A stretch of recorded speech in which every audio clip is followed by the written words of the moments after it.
Shalom, shalom, mes chers frères et sœurs à travers le monde. Soyez bénis, que la grâce et la paix du Seigneur soient avec chacun d'entre vous. Vous êtes encore avec votre frère le serviteur, l'apôtre Jean-Paul Lawson. Soyez bénis encore pour ce moment que nous allons partager ensemble. Je profite également de cette occasion pour saluer tous mes frères à travers le monde. Je salue spécialement ma sœur Yonel aujourd'hui, ma sœur Valérie aussi, et je salue aussi mon frère Hugues. Soyez bénis, que la grâce et la paix du Seigneur soient avec vous.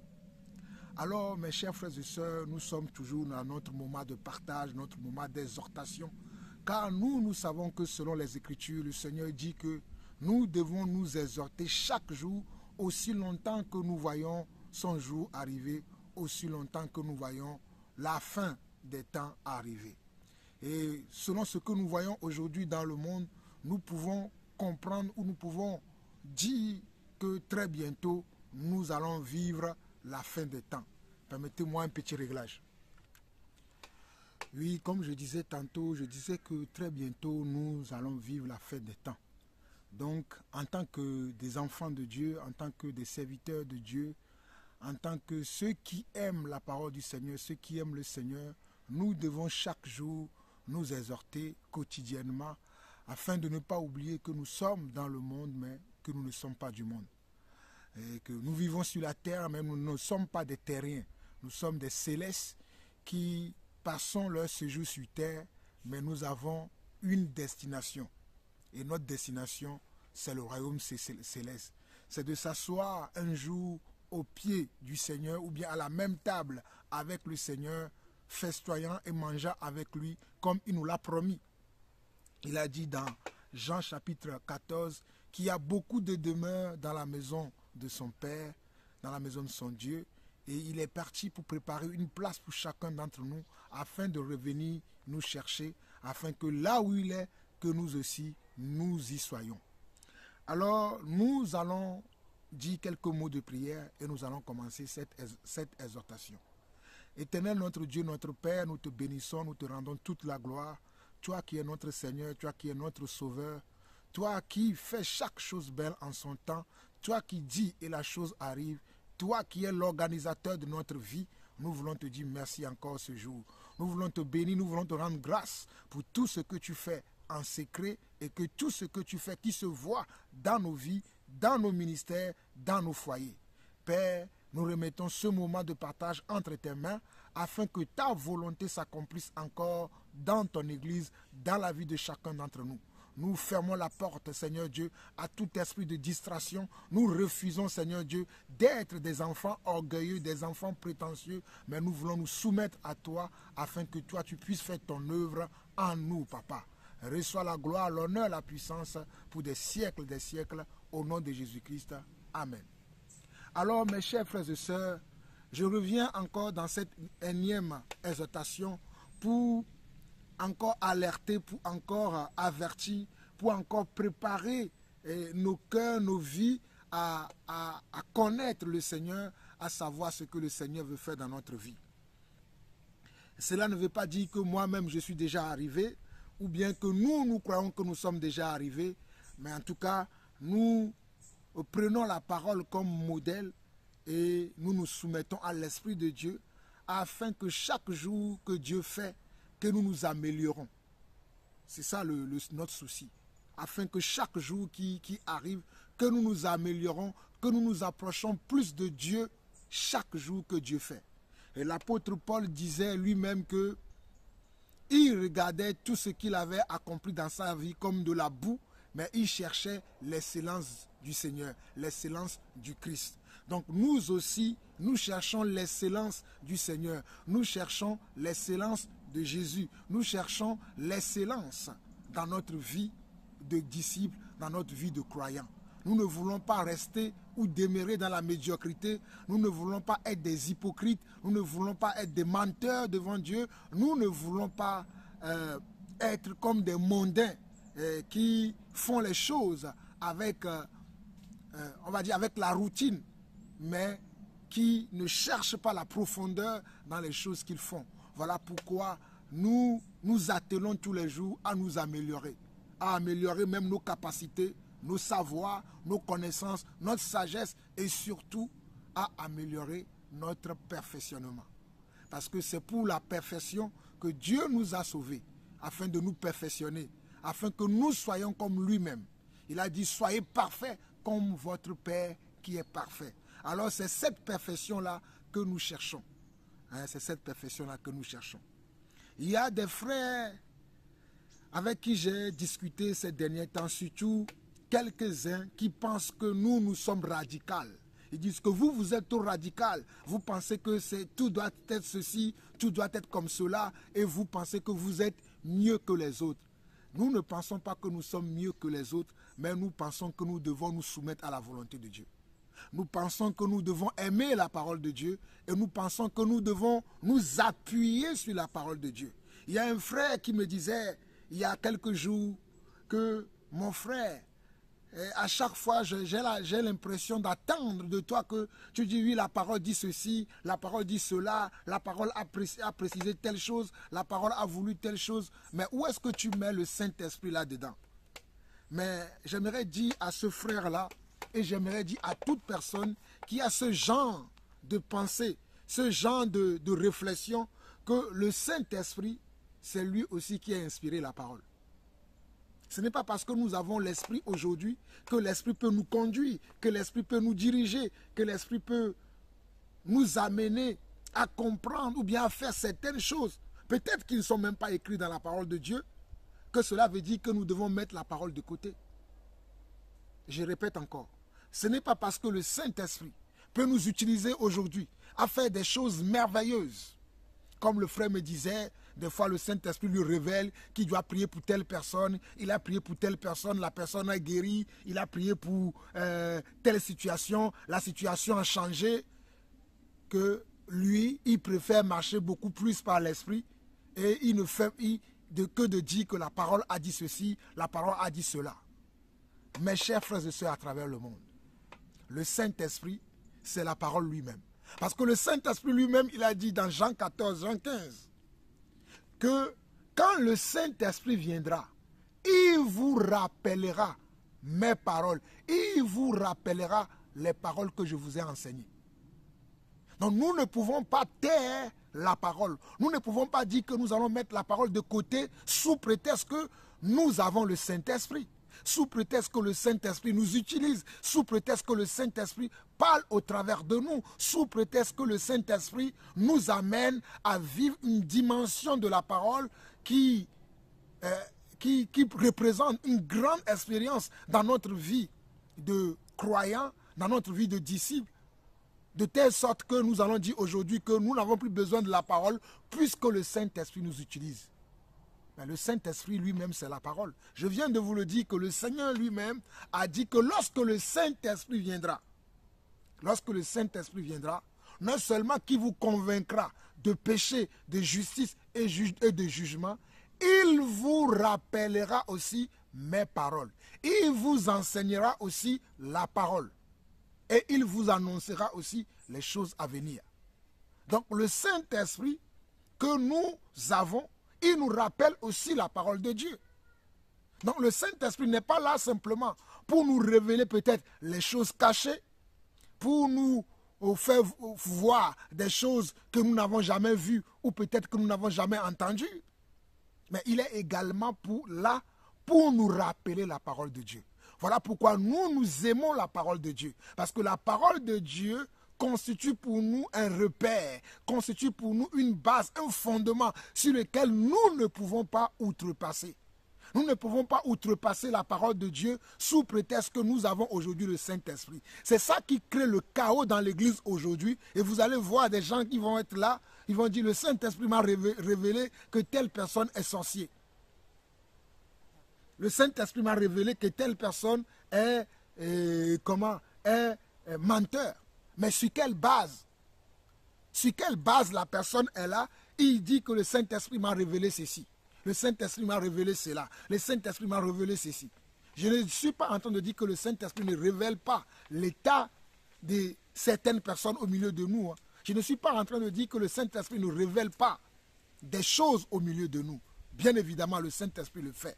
Mais aujourd'hui, il y a un problème avec certaines personnes qui veulent occulter la parole. Lorsqu'ils te disent que le Saint-Esprit m'a révélé cela et que tu sens dans ce que la personne te dit, tu ressens, bien évidemment même toi aussi par le Saint-Esprit, que la personne est en train de te parler charnellement, ou bien que la personne est en train de faire une fausse route, ou bien que la personne est en train de croire quelque chose qui n'est pas vrai, et que tu lui dis que mais ce que tu dis là, il y a dans la parole, il y a un exemple, il y a un modèle dans la parole. Basons-nous beaucoup plus sur le modèle de la parole, et la personne va te dire non, moi je ne veux pas. Je préfère suivre l'Esprit qui m'a parlé, parce que le Saint-Esprit m'a révélé telle chose, le Saint-Esprit m'a révélé telle chose.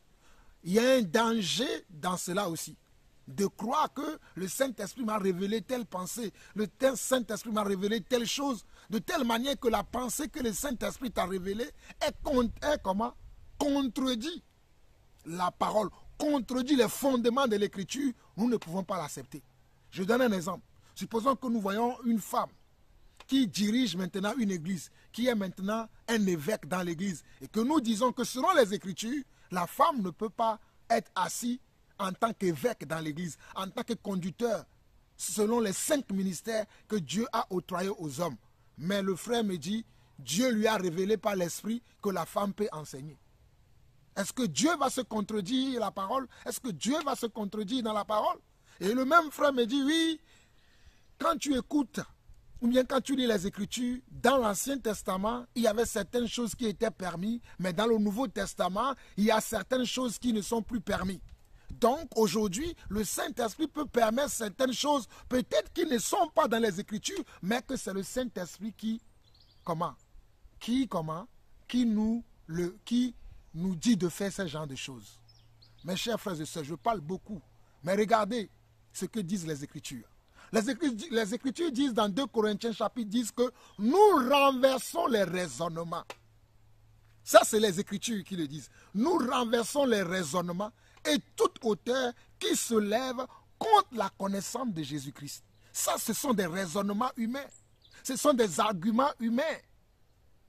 Quand les gens veulent justifier le péché, veulent justifier le désordre qu'ils font dans leur communauté, qu'ils font dans leurs églises, ils vont trouver des prétextes pour dire que ce que je fais, oui, c'est conduit par l'Esprit. C'est le Seigneur qui m'a dit de faire ce genre de choses. Alors qu'à la lumière de la parole, nous voyons que certaines choses que certains de nos frères font sont contraires à la parole de Dieu. Et nous ne pouvons pas l'accepter.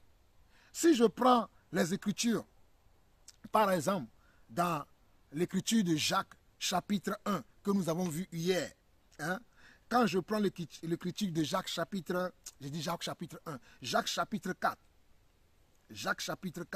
je vais lire le verset 4 et le verset 5. Jacques chapitre 4, le verset 4 et le verset 5 qui dit: adultères que vous êtes, ne savez-vous pas que l'amour du monde est inimitié contre Dieu? Celui donc qui veut être ami du monde se rend ennemi de Dieu. Croyez-vous que l'Écriture parle en vain? C'est avec jalousie que Dieu chérit l'Esprit qu'il a fait habiter en nous. C'est avec comment? Jalousie que Dieu chérit l'Esprit qu'il a fait habiter en nous.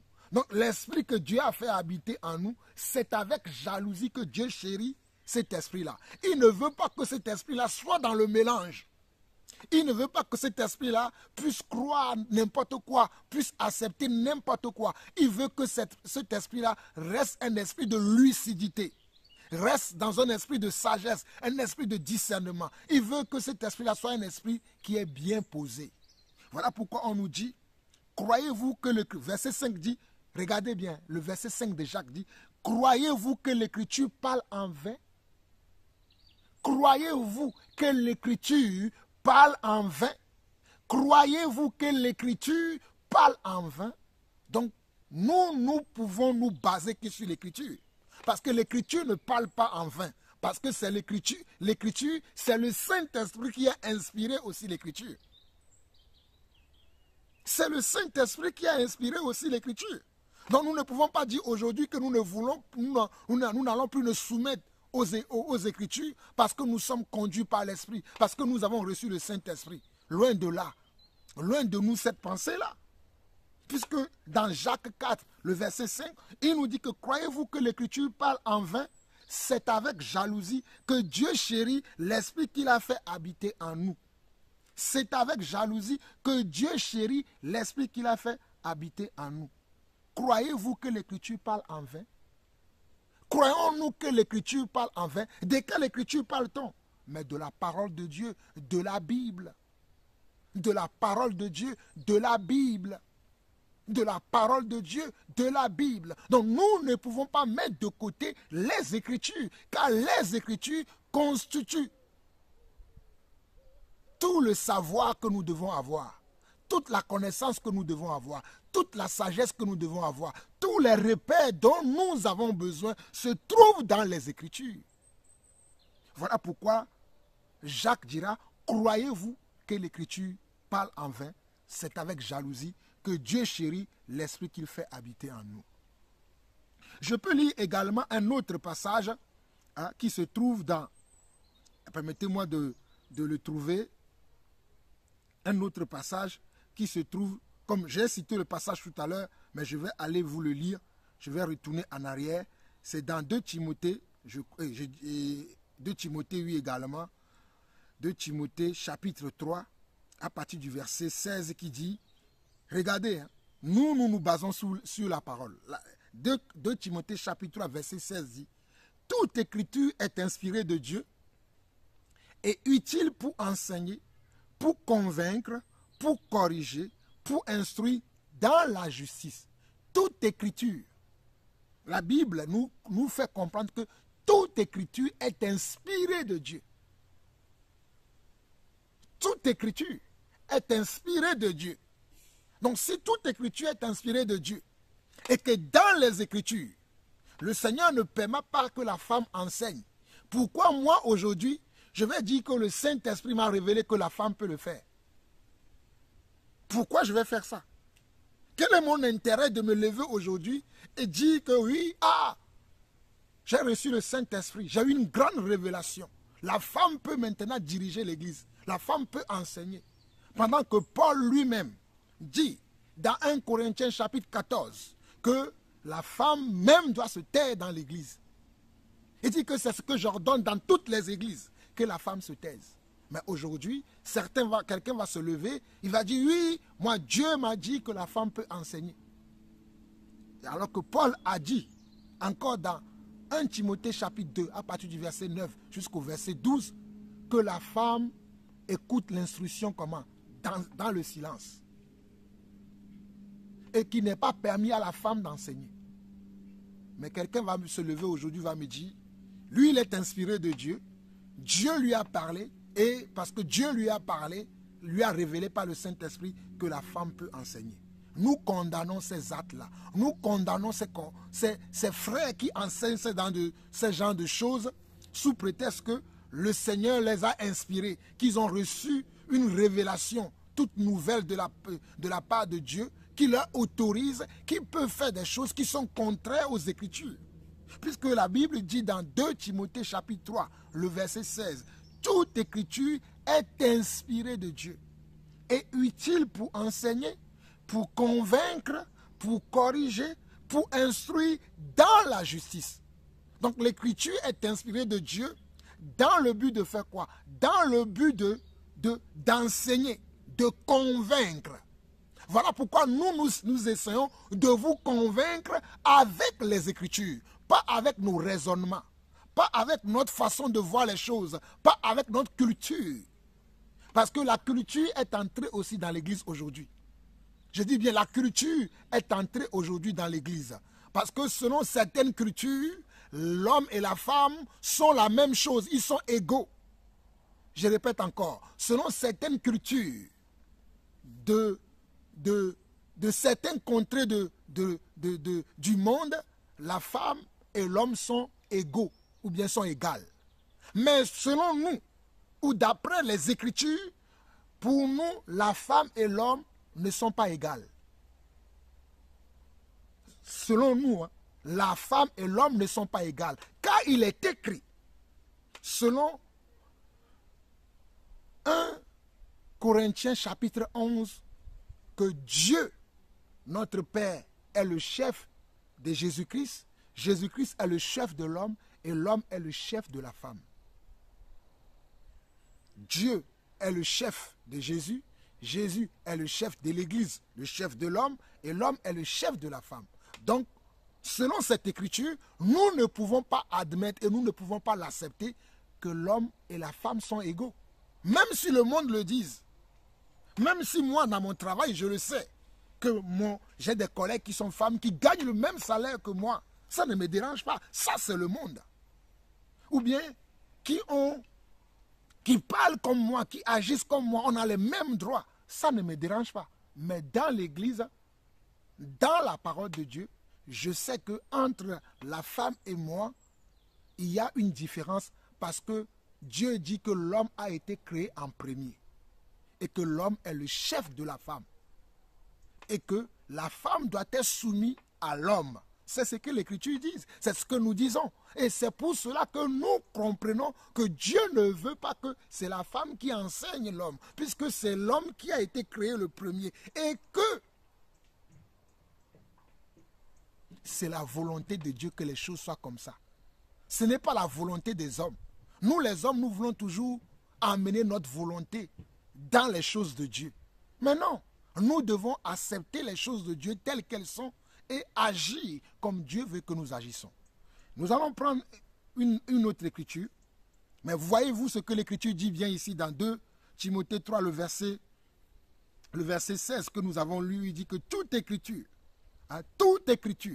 donc nous ne pouvons pas occulter l'écriture de notre vie, car 2 Timothée 3, 16 dit toute écriture est inspirée de Dieu et utile. Donc l'écriture est utile. Ce n'est pas parce que j'ai le Saint-Esprit aujourd'hui que je vais dire, bon, je n'ai plus besoin de l'écriture. Le Saint-Esprit me suffit. Mais celui qui vit comme ça, il sera un aveugle. Je vous assure, celui qui occulte les écritures de sa vie maintenant, il sera un aveugle. Il dit, toute écriture est inspirée de Dieu et utile pour enseigner, pour convaincre, pour corriger, pour instruire dans la justice, afin que l'homme de Dieu soit accompli et propre à toute bonne œuvre. Vous voyez? Le but pour lequel nous avons les Écritures, c'est que afin que nous soyons un homme de Dieu accompli et propre à toute bonne œuvre. Propre veut dire et être capable d'accomplir toutes les bonnes œuvres que Dieu a préparées d'avance pour nous, les enfants de Dieu, afin que nous les pratiquions. Nous savons, selon Éphésiens 2, le verset 10, que Dieu a préparé d'avance pour nous les croyants, pour nous les disciples, pour nous les enfants de Dieu, des œuvres justes et des œuvres dignes de lui, afin que nous les pratiquions. Et même ça, là, c'est l'Écriture qui me le confirme, qui me le dit. Même si le Saint-Esprit va m'utiliser à poser des actes, à poser des comportements, à faire des choses qui vont glorifier le Seigneur, qui vont élever le Seigneur, il y a aussi les Écritures qui me conduisent à le faire. Il y a aussi ma connaissance des Écritures qui est important. Que je ne dois pas dire non, l'Écriture ce n'est pas important. Le Saint-Esprit m'a révélé que, le Saint-Esprit m'a révélé que, le Saint-Esprit m'a révélé aujourd'hui, crée aussi un désordre dans l'Église, crée aussi un chaos dans l'Église. Le dernier passage que je vais lire dans on va dire, dans cette exhortation, se trouve dans 2 Corinthiens chapitre 10, 2 Corinthiens chapitre 10 qui dit au verset 3. 2 Corinthiens chapitre 10, je vais commencer à partir du verset 3 qui dit: si nous marchons dans la chair, nous ne combattons pas selon la chair. Si nous marchons dans la chair, nous ne combattons pas selon la chair. C'est vrai, nous marchons dans la chair, c'est-à-dire si nous avons les mêmes, apparences comme les hommes, nous marchons sur 2 pieds comme tout homme. Nous avons les yeux, le nez, la bouche, les oreilles, et que nous pouvons crier, nous pouvons agir comme tout le monde. Cela ne veut pas dire que le combat que nous le faisons avec nos membres physiques que vous voyez comme ça. Nous le faisons avec la puissance de Dieu qui demeure dans sa parole. Parce qu'il dit, si nous marchons dans la chair, nous ne combattons pas selon la chair. Si nous marchons dans la chair, nous ne combattons pas selon la chair. Selon la chair veut dire encore Nous ne combattons pas selon la force humaine, la force que je peux dégager, la pression de la force qui peut... Non, ce n'est pas avec la puissance de notre force humaine que nous combattons. Non, non, non. Il le dit, au verset 4, il dit, car les armes avec lesquelles nous combattons ne sont pas charnelles. Car les armes avec lesquelles nous combattons ne sont pas charnelles, mais elles sont puissantes par la vertu de Dieu pour renverser des forteresses. Vous voyez? Car les armes avec lesquelles nous combattons, elles ne sont pas des armes physiques. Elles ne sont pas des armes charnelles, mais elles sont des armes comment? Puissantes par la vertu de Dieu pour renverser des forteresses. Verset 5, il dit, nous renversons les raisonnements et toute hauteur qui s'élève contre la connaissance de Dieu et nous amenons toute pensée captive à l'obéissance de Christ. Vous voyez que les Écritures sont importantes. Il dit, je répète encore, à partir du verset 3 de 2 Corinthiens chapitre 10. 2 Corinthiens chapitre 10 à partir du verset 3. Si nous marchons dans la chair, nous ne combattons pas selon la chair. Verset 4. Car les armes avec lesquelles nous combattons ne sont pas charnelles, mais elles sont puissantes. Les armes avec lesquelles nous combattons, elles ne sont pas charnelles, mais elles sont puissantes par la vertu de Dieu pour renverser des forteresses. Je ne sais pas si cela est clair pour vous. Les armes avec lesquelles nous combattons, elles sont puissantes par la vertu de Dieu. La vertu de Dieu se trouve comment? Dans sa parole. Car au commencement était la parole. La parole était avec Dieu et la parole était Dieu. En elle était la vie et la vie était la lumière du monde. Vous voyez? En elle, en quoi? La parole était la vie et la vie était la lumière du monde. C'est même cette parole-là qui est devenue chair et qui est habitée parmi nous avec plein de grâce à la personne de Yeshua HaMashiach, à la personne de Jésus-Christ. Et c'est cette parole-là qui nous enseigne, qui nous corrige, qui nous regarde, qui nous recadre. Voilà pourquoi il est écrit, mais elles sont puissantes par la vertu de Dieu pour renverser des forteresses. Nous avons des forteresses dans nos pensées, dans nos cœurs, dans nos foyers, dans nos églises, dans nos communautés, dans nos familles. Nous avons des forteresses, des pensées ou bien des mentalités qui n'ont rien à voir avec la parole de Dieu, qui viennent de la culture. Des fois, c'est de la culture occidentale, des fois, c'est de la culture africaine, des fois, c'est de la culture asiatique. Nous avons plein de cultures qui sont rentrées dans l'église aujourd'hui pour renverser la parole de Dieu. Mais la parole de Dieu ne peut jamais la renverser. Voilà pourquoi il est écrit que c'est nous qui avons la parole, qui renversons comment? Les forteresses. Et au verset 5, il dit, nous renversons les raisonnements. Les gens qui aiment raisonner aujourd'hui, quand vous écoutez des frères qui aiment raisonner, qui aiment soutenir leurs pensées par des raisonnements, qui aiment soutenir leurs pensées par ce qu'ils attendent de gauche à droite, et après, ils vont dire que c'est le Saint-Esprit qui les a révélés. Nous refusons cela. Car il est écrit, nous renversons les raisonnements et toute hauteur qui s'élève contre la connaissance de Dieu et nous amenons toute pensée captive à l'obéissance de Christ. Nous renversons les raisonnements. Les gens qui aiment raisonner, j'ai donné des exemples tout à l'heure. Hein? Tu vis dans la fornication. Un frère te dit non, selon les Écritures, tu ne peux pas vivre dans la fornication, tu dois être marié avant d'avoir une relation avec un frère ou une sœur. Tu dis non, le Saint-Esprit m'a révélé que je peux le faire. Ah bon? Le Saint-Esprit contredit sa parole aujourd'hui? Le Saint-Esprit t'a dit que tu peux le faire, que tu peux aller avec quelqu'un sans que vous soyez mariés. Le Saint-Esprit t'a révélé cela? Ah ok, d'accord. Le frère te voit, tu mens. Il te dit, oh mon frère, tu as menti. Au lieu de reconnaître que tu as menti, oh non, le Saint-Esprit m'a dit que je peux le faire.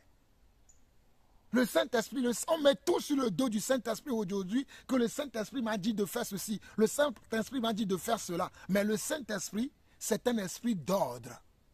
C'est un esprit de vérité. Le Saint-Esprit n'est pas un esprit de mensonge. Souvenez-vous que Jésus, qui est la parole, a dit « Je suis le chemin, la vérité et la vie ». Donc le Saint-Esprit n'est pas un esprit de mensonge. Le Saint-Esprit n'est pas un esprit d'hypocrisie. Le Saint-Esprit n'est pas un esprit comment de désobéissance. Le Saint-Esprit est un esprit de paix, est un esprit de joie. Voilà pourquoi on nous dit ici, nous renversons les raisonnements et toute hauteur qui se lève contre la connaissance de Dieu et nous amenons toute pensée captive. Nous amenons toute pensée captive à l'obéissance de Christ. Donc c'est nous qui devons amener nos pensées, nos raisonnements, nos façons de voir les choses, nos cultures. Nous devons l'amener à obéir à l'obéissance de Christ. L'obéissance de Christ selon la parole. Je disais que c'est le dernier verset, mais le Seigneur me dit de lire un verset dans Matthieu chapitre 24. Matthieu chapitre 24, très important, qui concerne la parole. Hein? Je bénis le Seigneur parce que le Seigneur dirige toutes choses. Matthieu 24, je crois c'est le verset 34 qui parle de ça. Verset 34 à 35 qui dit ceci. Je vous le dis en vérité, cette génération ne passera point que tout cela n'arrive. Verset 35. Le ciel et la terre passeront, mais mes paroles ne passeront pas. Le ciel et la terre, Matthieu 24, verset 35 dit, le ciel et la terre passeront, mais mes paroles ne passeront pas.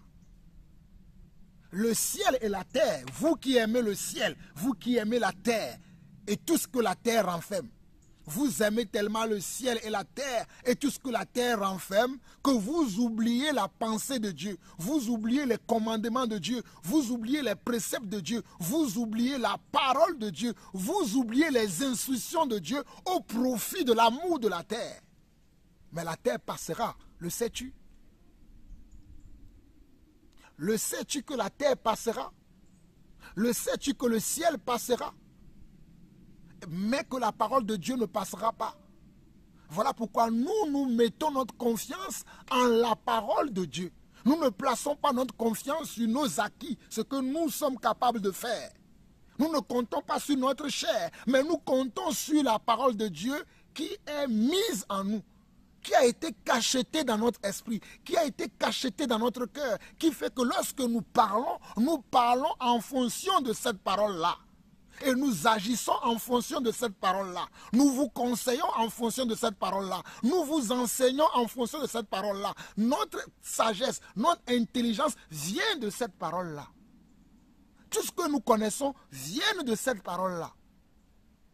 Mais nous ne fabriquons pas des choses parce que nous ne voulons pas nous soumettre à la volonté de Dieu, parce que nous ne voulons pas nous soumettre à l'Esprit de Dieu. Nous voulons faire n'importe quoi et nous allons nous soutenir par des propos insensés sous prétexte que c'est le Saint-Esprit qui nous a révélé ça. Quel Saint-Esprit? Le Saint-Esprit n'est pas un esprit de chaos. Le Saint-Esprit n'est pas un esprit de désordre. Le Saint-Esprit n'est pas un esprit de mensonge. Le Saint-Esprit n'est pas un esprit qui va faire les choses qui sont contraires à la bienséance. Non. Le Saint-Esprit est un... Il y a des cas où des exceptions ou des choses comme ça sont arrivées dans l'histoire de la parole quand nous lisons la Bible. Mais tu ne peux pas vivre ta vie tous les jours en disant le Saint-Esprit m'a dit de faire telle chose qui est contraire, là que c'est écrit noir sur blanc, que tu ne voleras pas. Tu voles, mais c'est le Saint-Esprit qui m'a dit que je dois voler. On ne te convainc pas. Les Écritures disent que ce n'est pas ça. Ah oui, vous qui aimez les Écritures, vous qui aimez parler que les Écritures, mais où est-ce que vous avez laissé le Saint-Esprit? Comme il y a un frère qui m'a dit qu'il préfère mettre la Bible de côté sur le Saint-Esprit. J'ai dit, tu n'as rien compris. Le frère m'a dit ça littéralement. Je préfère moi mettre la Bible de côté et faire confiance à l'Esprit et sur ce que l'Esprit me dit. J'ai dit, en tout cas, moi je ne peux pas faire cela. Moi je préfère suivre l'Esprit au travers des Écritures. Car Matthieu 24 dit bien au verset 35, je relis encore pour vous, pour que vous sachiez que nous basons sur les Écritures. Matthieu 24, verset 35 qui dit ceci. Matthieu 24, verset 35 qui dit: le ciel et la terre passeront, mais mes paroles ne passeront point. Le ciel et la terre passeront, mais mes paroles ne passeront point. Mais de quelle parole s'agit-il? Mais de la parole qui est révélée dans la Bible. De la parole qui est révélée, comment? Par les prophètes, par les premiers disciples du Seigneur, les premiers croyants, les apôtres. Quand nous lisons le livre de Paul selon Romains, le livre de Paul selon 1 Corinthiens, selon Galates, selon Thessaloniciens, selon Colossiens, c'est le Saint-Esprit qui a inspiré Paul à écrire ce genre de choses. Et vous allez voir les mêmes personnes qui tiennent ce genre de propos, quand ça les arrange, ils vont prendre certaines parties de ces paroles que Paul a écrites pour soutenir les choses qu'ils font. Je dis bien quand ça les arrange. Mais quand ça ne les arrange pas, qui est Paul? Je préfère moi aujourd'hui moi-même écouter le Saint-Esprit que de dire ce que Paul a écrit.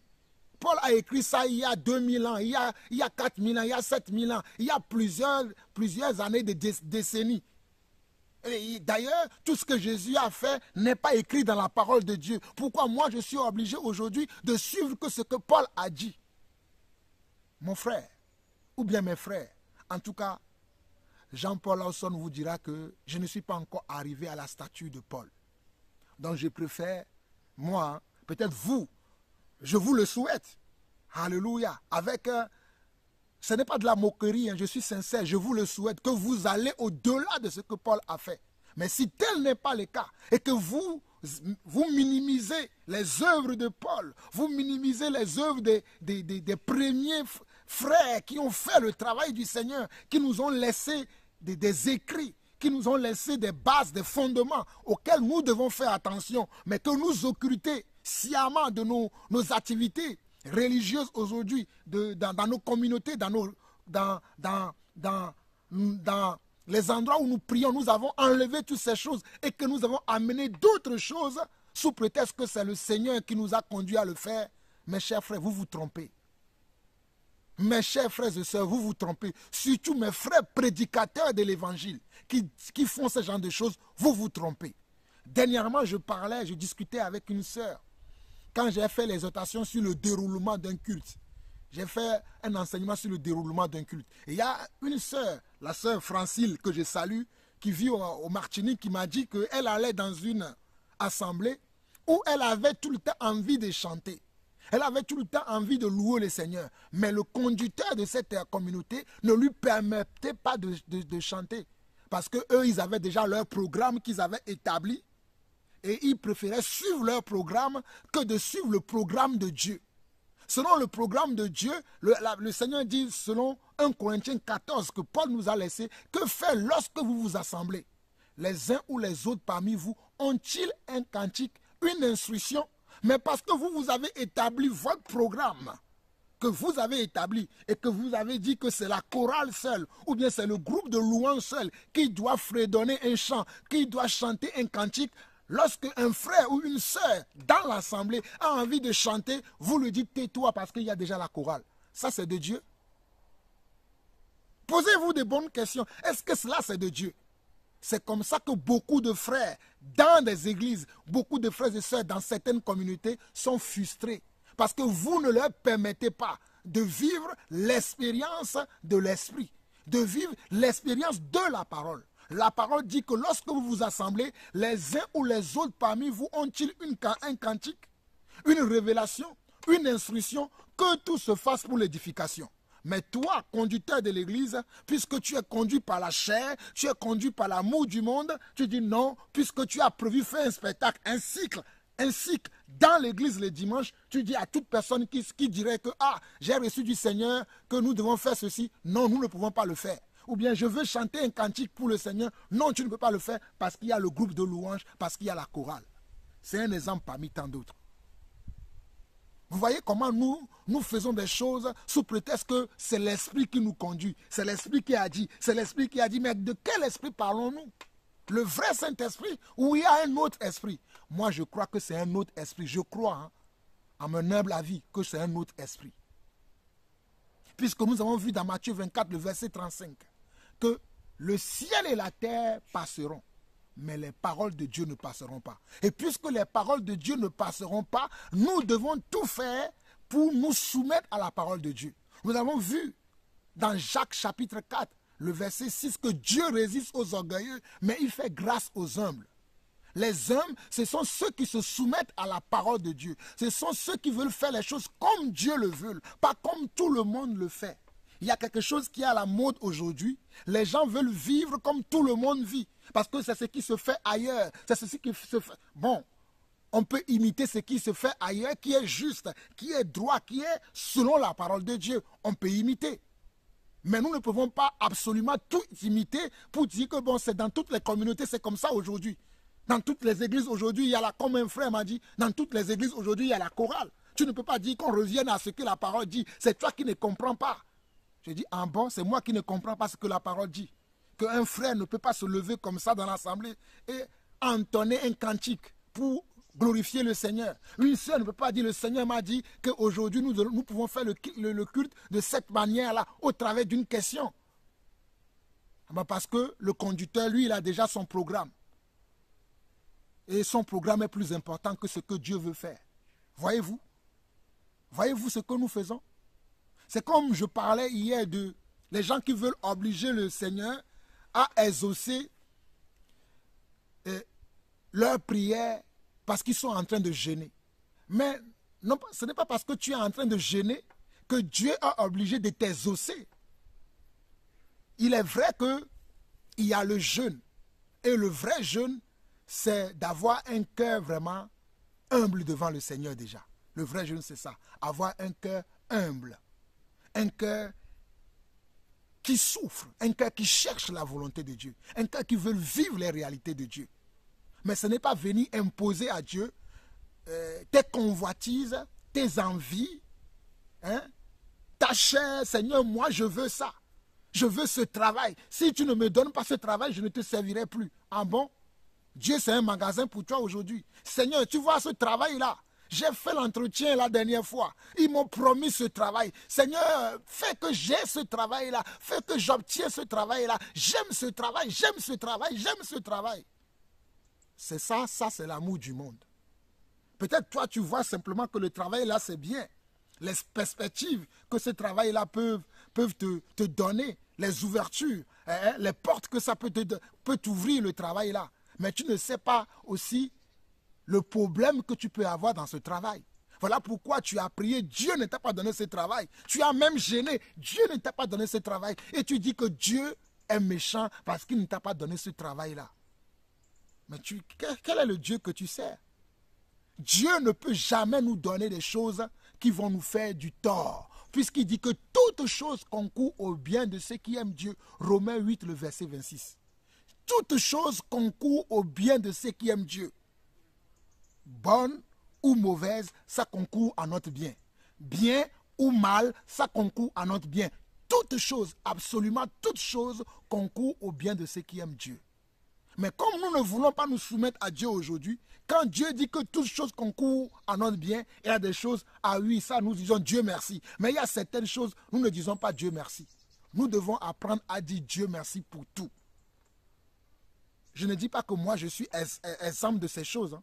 Je travaille moi aussi à mon niveau.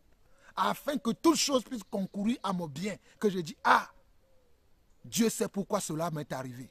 Dieu sait pourquoi cette porte-là m'est fermée. Dieu sait pourquoi il me résiste. Malgré que j'ai gêné, malgré que j'ai gêné pendant des jours. Mais Dieu ne m'a pas donné cette chose que je voulais. Dieu ne m'a pas ouvert cette porte-là que je voulais. Dieu ne m'a pas permis d'arriver à cet endroit-là que je voulais arriver. J'accepte tout. Je crois tout. Et je supporte tout. C'est ça la vraie vérité. C'est ça la vraie foi, c'est ça la vraie démarche que nous devons avoir dans notre foi. C'est ça la vraie mentalité, le vrai discernement, la vraie sagesse, la vraie intelligence spirituelle que nous devons dégager si nous nous disons que nous sommes enfants de Dieu. Surtout, n'occultons pas la parole de Dieu de notre vie sous prétexte que Dieu nous a révélé par l'esprit que nous pouvons faire des choses qui sont contraires à sa volonté. Dieu n'est pas un esprit de désordre, Dieu n'est pas un esprit de chaos, Dieu est un Dieu juste. Dieu est un Dieu juste. Il est bon, il est parfait et il est agréable. Et il fait chaque chose belle en son temps. Que le Seigneur vous bénisse pour la portion encore de ce jour. C'était ce que Dieu a mis dans mon cœur aujourd'hui. Aujourd'hui, que je puisse partager encore avec vous. Nous sommes le lundi, le 21 août. Nous bénissons le Seigneur pour ce jour. Nous bénissons le Seigneur pour le soleil. Nous bénissons le Seigneur pour ce beau temps. Nous bénissons le Seigneur pour tout ce qu'il fait dans notre vie. Soyez bénis. C'était votre serviteur, l'apôtre Jean-Paul Lawson. Pour vous qui essayez de me joindre, vous pouvez me joindre sur le 06 23 61 03 15. Je répète encore mon numéro, le 06 23 61 03 15. Et si vous n'appelez pas de la France, parce que je réside en France, vous précédez ces numéros du plus 33. Alors, plus 33 6 23 61 03 15. Shalom, shalom, shalom. À très bientôt. Bye bye.